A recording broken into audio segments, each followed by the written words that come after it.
So,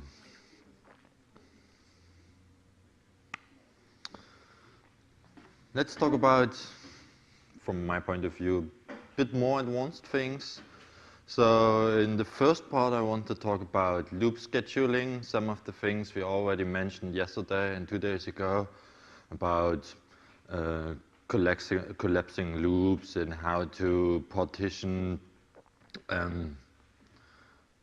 our loops into the thread blocks and threads and so on. I will go in that in more detail.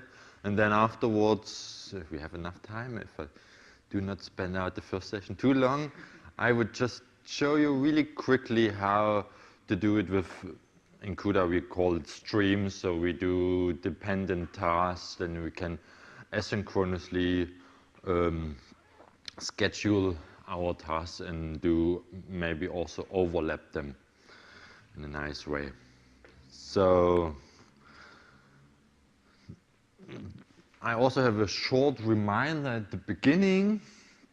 We already did yesterday in the second exercise session using optimized libraries like BLAS, LAPACK, ScalaPack. So just as a reminder, so in the libsci Excel, so from Cray, we already provide these libraries. You just have to load the libsci SL module, and then in the intro libsci SL there is a huge documentation you can read for that. But there are also other libraries. I think yesterday in your example was QBLAS, right? If I remember correctly. Yeah. So QBLAS, and there's also Magma and Q, FFT, and a lot of others.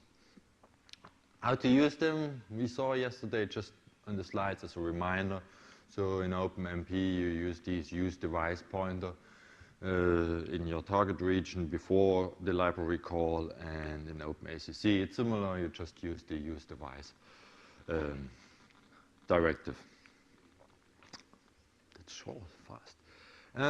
Now to come to the next point, so after you introduced your kernel, you optimized your data movements, what we did yesterday.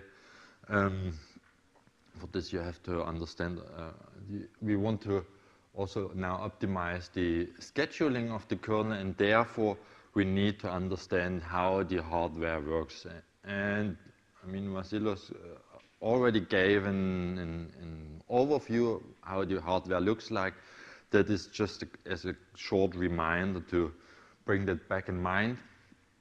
So as a first point, we have to keep in mind that we need a large number of parallel tasks. We want to distribute these, as we already saw, a huge amount of parallel threads we can create on these. Pascal has 3,800 something cores, right? 3,500, okay. So quite a lot. And with CUDA, which is usually the underlying structure, it handles that in a certain structure. So we already mentioned that there is a grid of thread blocks in CUDA, and every thread block has a certain number of threads. But there are also so-called warps. So 32 of these threads are processed in a SIMD version. So 32 threads do work in lockstep, so all do the same instructions but on different data. So if we have some kind of branches distinguishing our data, one part has to be done certain calculation and another part has to be done another calculation. In an optimal way, at least always portion of 32 data elements work on the same instruction, or the same instruction work on the 32 data elements. Because if we have smaller portions, then we work in the SIMD part, but then we do multiple steps with masking out different portion of our data. So then we increase our the amount of instructions for doing more or less the same thing. So this is quite crucial. This is important to keep in mind. And in OpenMP, it's a bit, in OpenMP we have similar things, so we also generate kind called league of threads, which maps quite nice to these CUDA thread blocks. And within these thread teams, we have a certain amount of threads, and again, we work in these SIMD instructions mapping to the CUDA warps. So this distribution we do with the teams statements, and then distributing to the different threads within these teams we do with the distribute statements. In OpenACC, it is kind similar. There we have the parallel statement as we used yesterday. But then we can also distinguish, there are two ways how to do it. We can just do with the parallel statement and then distribute within these threads, but we have also the possibility to use these three levels of parallelization, so within gangs, workers, and vectors, as Marcus already mentioned. So the gangs then map to these CUDA thread block, the workers maps to these warps, so to these 32 elements of 32 threads, and the vector is then the threads within this warp. Yes?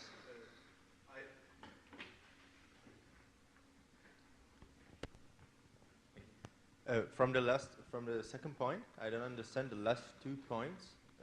So if a worker maps exactly onto a CUDA warp, and a vector is a set of 32 threads making up a warp, what is the difference between a vector and a worker? So, okay, let me go one step back. You have these thread blocks, which is then kind of distributed into certain warps. Warps consist of 32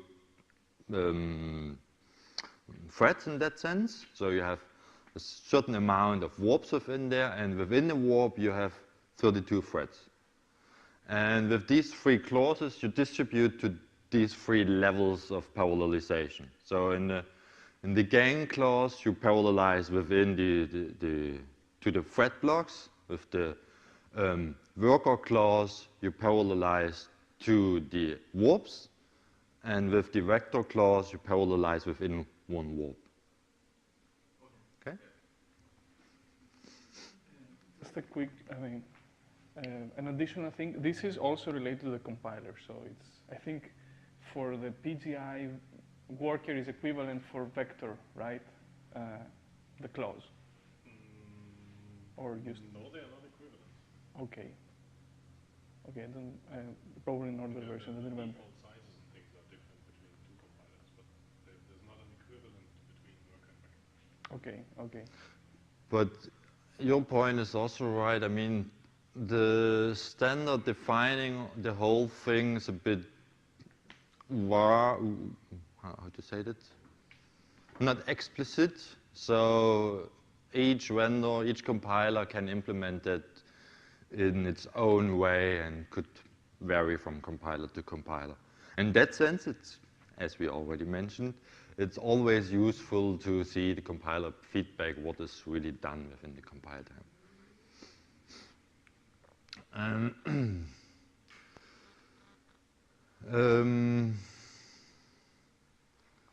Yeah, as mentioned, if you have your loop nest, so your nested loops, these are then divided to the thread blocks, and there are different possibilities how that will be done. So I will just skip that. Then there's kind of a summarized slide which I already mentioned. So the teams distribute about the thread teams that distribute directive partitions within these thread teams. So this is the CCE behavior, and you can also use the SIMD directives to tune then the scheduling within the team. For OpenACC, it looks similar. We already mentioned that you have the parallel directive for the gangs of worker and vector behavior, and the loop directives for partitioning within that.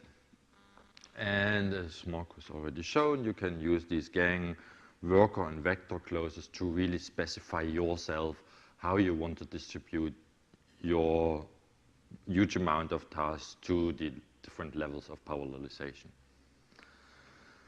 So maybe to go in more detail why these warps really matter. So I mentioned that these are really slots of 32 wide slots of a vector, and this is, I would say, you can really imagine this as vectorization on a CPU. So you really need independent data which the same operation should act on. And the compiler also needs that to really optimize that. So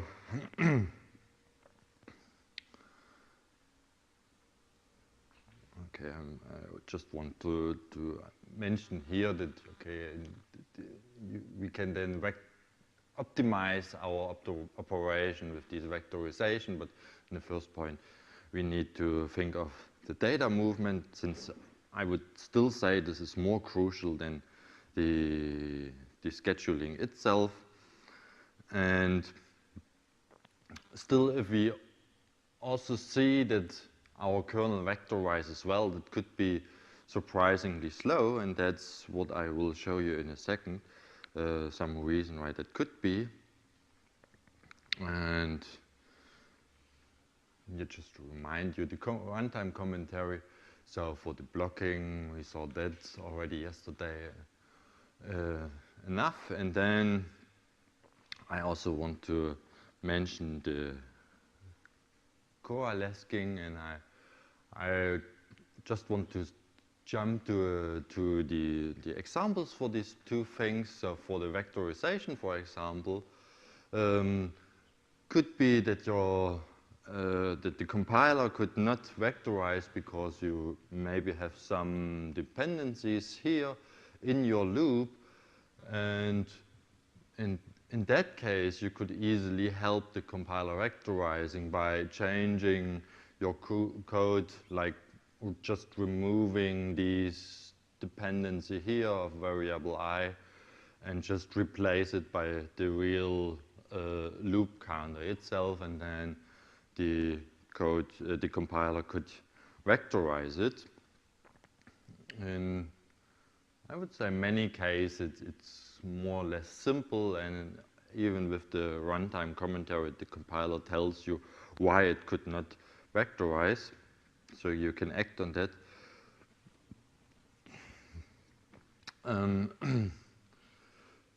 So if you really be sure that your loop has no dependencies and it should vectorize, but it does not vectorize, then you could also put the SIMD directive above the loop, and then really telling the compiler to do this vectorization.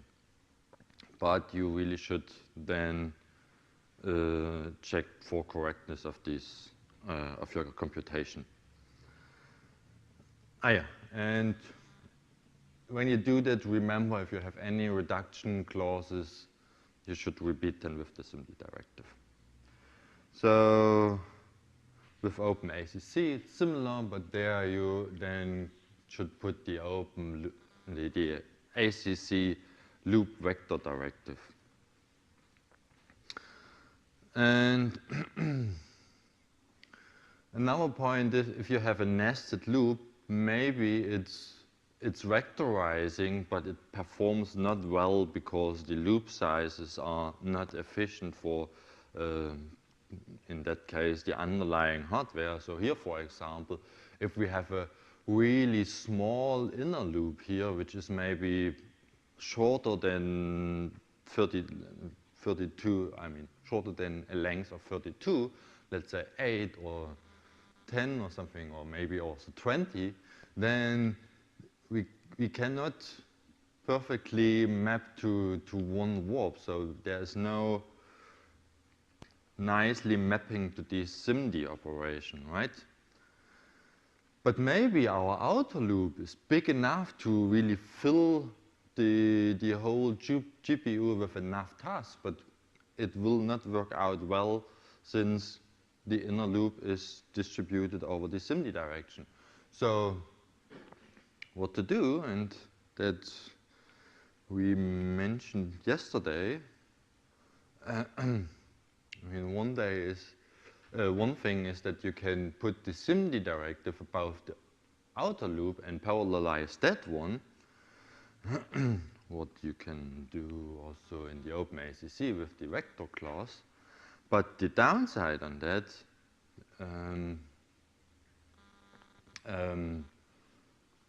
since you then parallelize over the outer loop, so this is then here in the Fortran case, the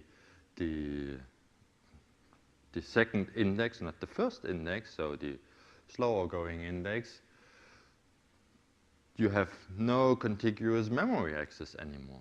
So to come around that, you have to work manually and then, for example, changing around index, so do kind of matrix transpose here, and then going in the first index with your parallelization. So this is just a short example here where you then can see, okay, you have these different problem sizes and you have the default behavior, and then you do this sequential operation of the inner loop, so you vectorize over the outer loop, and then in the second step you then additionally turn around your matrix index so that you act on the faster going index. But yeah, as mentioned, you really have to refactor your code, which means usually quite a lot of work, especially if you use these metrics a lot in your code in different places, right?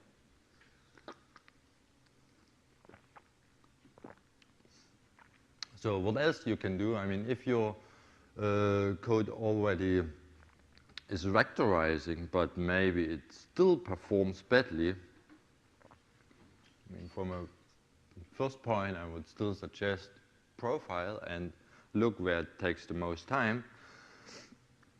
And then be sure that you have a lot of parallel tasks you distribute on the code. And we already saw yesterday that profilers also present you this information. And then you can also think of maybe optimizing the partitioning to the different levels. And you mentioned that with the thread sizes, and in OpenMP we can also tune that so we can really adjust the numbers of threads per thread block and the numbers of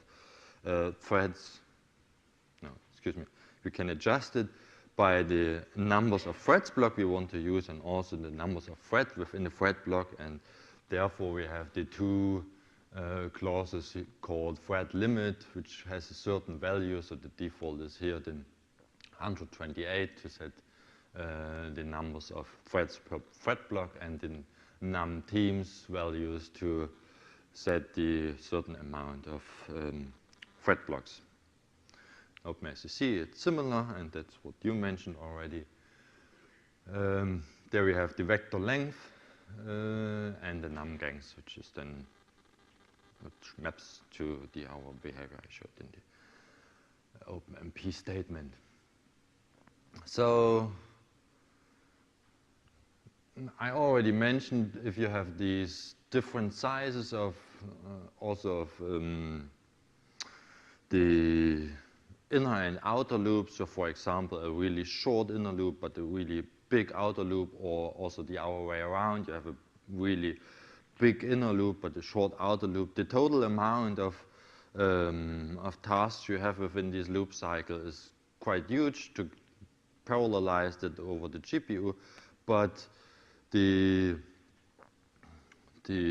setting from the default setting of the compiler is maybe not optimal to map that to the underlying hardware. So what you can do then is using the so-called collapse statements. I think most of you are aware about that, even from the host OpenMP parallelization. So you can then really specify the collapse 2 and collapse these two nested loops. So they have to be perfectly nested to one big loop, which then goes from, for example, from index 1 to the product of the loop limits of the both inner loops, I mean of these both used loops. But the downside on that is that the compiler then has to find a mapping to all these loop variables, where he then has to calculate I and j back from the used ij loop index, right? And depending on your loop sizes, that could be quite inefficient. So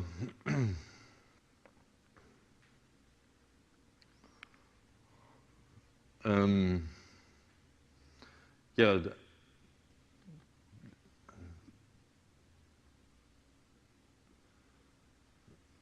So tuning these loop scheduling is really a tuning task. So you can really get some performance improvements with that, but in most times you really have to then change something on your code, so it's more harder work than just thinking about your data movement.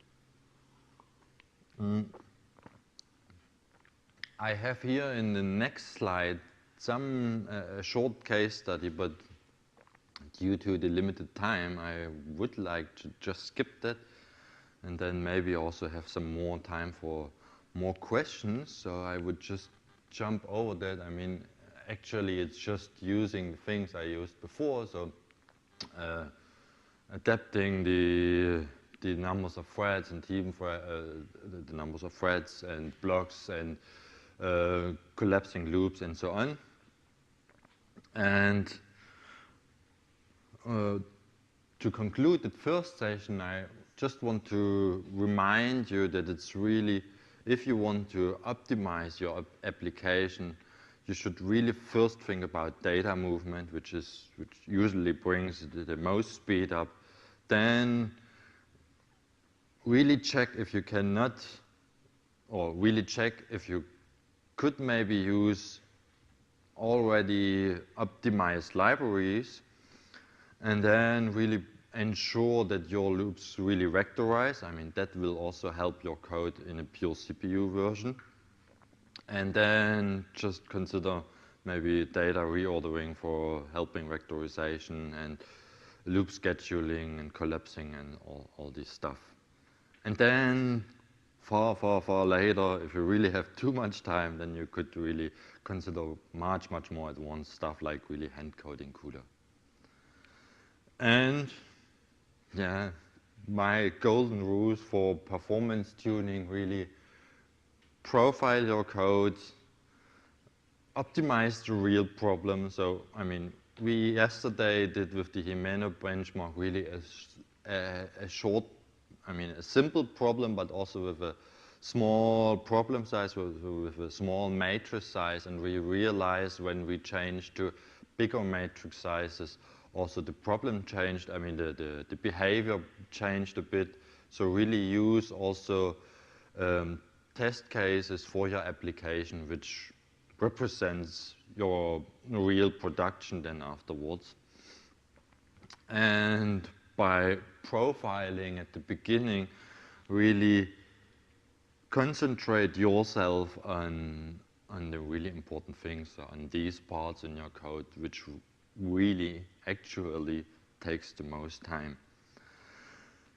And then, yeah, keep on profiling, to have an eye on that, and what is really crucial, I mean, actually yesterday we did everything right, so nobody ran in the issue that he produced wrong results, right? But I wouldn't say that this is the default case, so quite often we make mistakes, and then if we do not check the correctness of our code, we run into some issues much later, and then it's hard to debug it.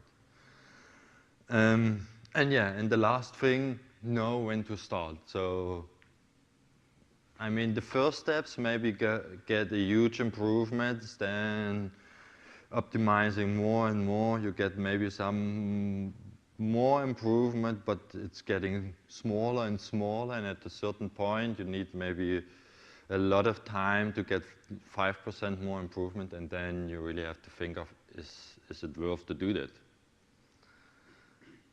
Therefore, I want to close this section and just want to show you the dependency stuff. Afterwards, you have questions for that? Was too fast?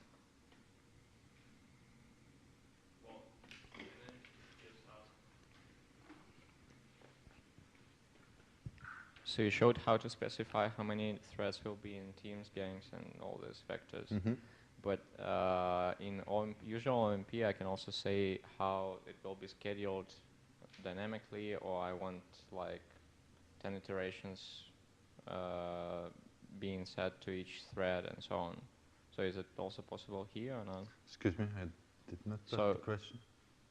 In the usual OMP, not the GPU OMP, I can write parallel loop for schedule dynamic, or say something about the scheduling. And I think it's a little bit different from what you were talking about.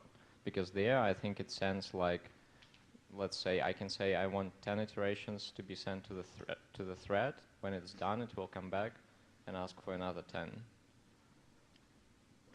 I mean, there's these tasks you can do in OpenMP. I don't know if you refer to that one.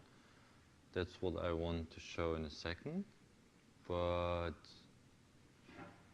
is it that what you mean? That you really create tasks and they not task creation. I just write one pragma parallel loop, or parallel for, or whatever it is. And then I say schedule, and I can say dynamic, or I can say schedule 50, and that will mean that 50 iterations will be given to a thread, and the thread will be doing them, and once done, it will come again for the next 50.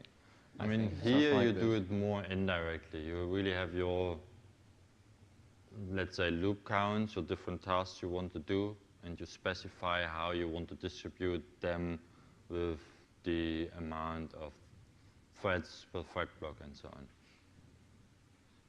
Also remember our first discussion on the reduction, so it's different the way, I mean, on the CPUs, we usually partition the iteration space because we have very few cores or threads to use. So there it makes sense. I mean, you partition the iteration space either statically or dynamically. So there it makes sense to have this schedule, how you schedule those iterations. Whereas on the GPUs, we need, basically every iteration step, not iteration, I mean, in every element of your data structure of your array could be assigned to a single thread.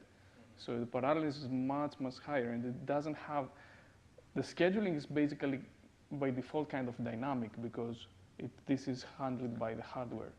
So it doesn't make sense from the GPU programming point of view to have such schedule dynamic or static. So that's why there's not something like that.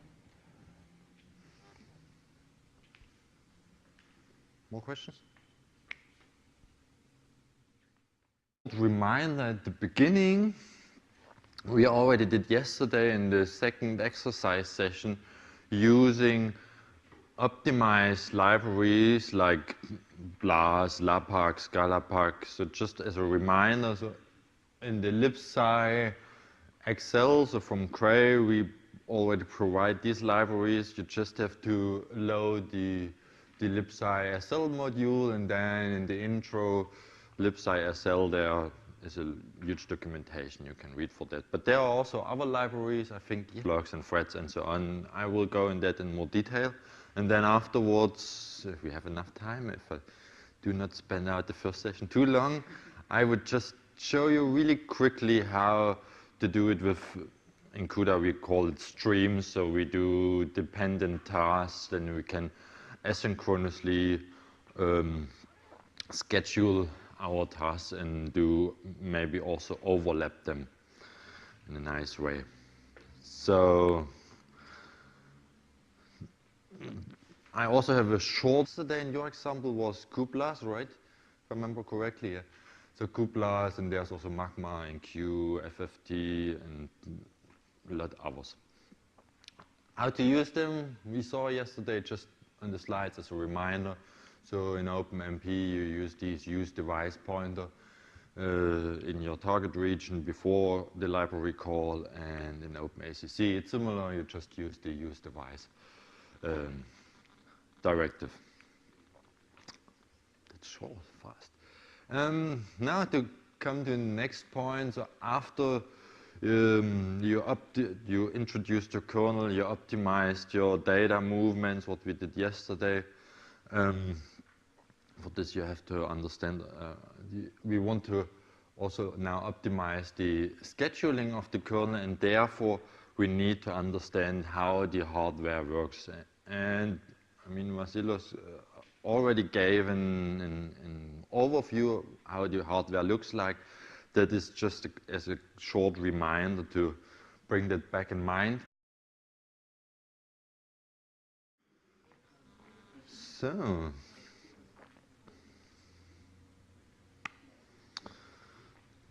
let's talk about, from my point of view, a bit more advanced things. So in the first part, I want to talk about loop scheduling, some of the things we already mentioned yesterday and 2 days ago about collapsing loops and how to partition our loops into the thread